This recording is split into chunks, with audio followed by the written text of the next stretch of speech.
Hello everyone, this is High-Def from MainVeinGames, and today I am going to go over MMORPGs. Now, I'm sure all of you have heard of this genre of game, and today I want to address, are MMORPGs, are they dying? Are they dead? I would like to think not, but some statistics are proving otherwise. Now first off, I want to provide a little history about MMORPGs because we all love history. So the first graphical MMORPG was Neverwinter Nights. Now, this is not to be confused with the Neverwinter Nights made by BioWare. Neverwinter Nights went live on AOL for PC owners in 1991, and it ran through till 1997. This project was greenlighted by AOL, and it actually cost $6 per hour to play. So, imagine that. Now you can play all month for $15. This costs $6 per hour. So, I mean, obviously, in this day and age, 1991, computers weren't as easy to get your hands on or create or even make yourself, right? So, but quite crazy nonetheless. Now, following Neverwinter Nights was The Shadow of Eusebius. This was an MMORPG on the Sierra Network, TSN, which ran from 92 through to 1996. The Shadow of Eusebius was an hourly service, although also offered unlimited service for $120 per month. So until AT&T acquired TSN and rendered it strictly an hourly service, and then the name was then changed from TSN to the Imagination Network. The term MMORPG was coined by Richard Garriott, the creator of Ultima Online, in 1997. The term probably derives from MMOG, which can be traced back to the 1995 E3 convention when Dale a Dank used it to describe confirmed kill. The Realm Online was another successful early internet MMORPG. I won't get into that. Now next came Ultima Online. Alpha testing for Ultima Online was in January 1996, and they released the game in September 1997. It is basically credited with popularizing the whole genre of MMORPGs. So it featured 3D and third-person graphics, and it was set in the online Ultima universe, which was very popular already. So, and it was very complex compared to its predecessors. Now, next, after Ultima Online, came Everquest. Everquest launched in March 1999 by Variant Interactive. Now this was a development venture inside Sony, and it actually became Sony Online Entertainment, which brought fantasy MMORPGs into the Western mainstream. It was the most commercially successful MMORPG in the United States for 5 years, and was the basis for 16 expansions. And those expansions went all the way up until 2009, so we're talking only 5 years ago. So that game started in 99, went till 2009. That's extremely impressive. So now, I could talk history all day when it comes to MMORPGs, but I'm going to move on to why I think it may be a dying industry, or at least slowing down.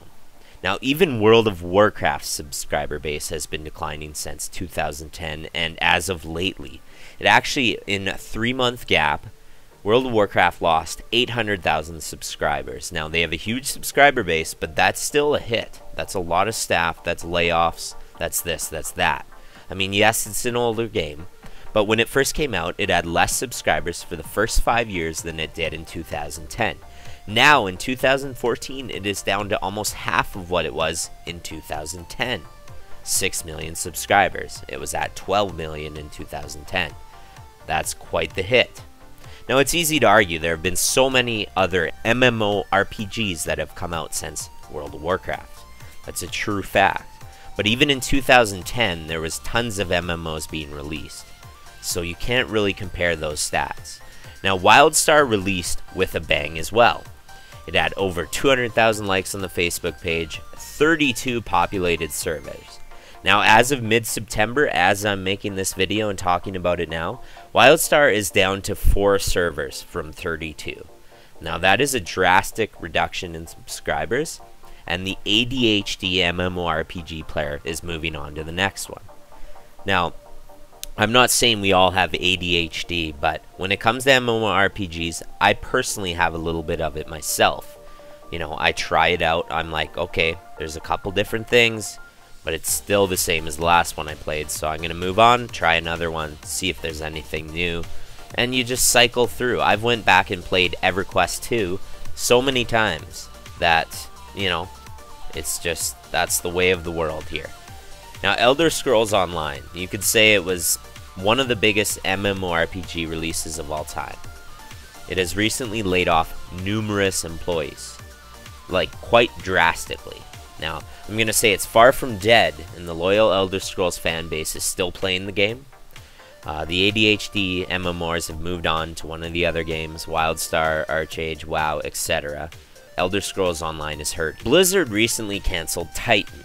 Now, this is another thing. I think even they realize that the market is spread way too thin, and another big MMO is not something worth their time and resources, so they're going to move to other titles, or other genres, for example, MOBAs. But to see something like this happen, Titan was in the works for quite a while. They canceled it. They know that it's not a good investment. I would say this kind of leans towards the industry being just, it's spread too thin, it's dying. Now, subscription-based MMOs will be a thing of the past in the near future, in my opinion. World of Warcraft might hang on for quite a while longer, but after that, I don't think subscription-based MMOs are going to be released. What sparked this topic of conversation for me? I think the fact that I myself am getting tired of the MMORPG genre altogether. I have done MMOs off and on for 15 years of my life now. Everything is recycled, reduced, and reused 100 times over. I currently play Arcage, and plan to play it off and on, but I will never be hardcore with MMOs for the rest of my life. I would like to thank you guys for watching this. Stay tuned for more news, Arcage gameplay, and lots more on MainVeinGames into the future. I hope the industry doesn't die, but I am almost confident that the subscription-based MMORPG game will be dead in the next 2 to 3 years. Thanks for watching. Peace.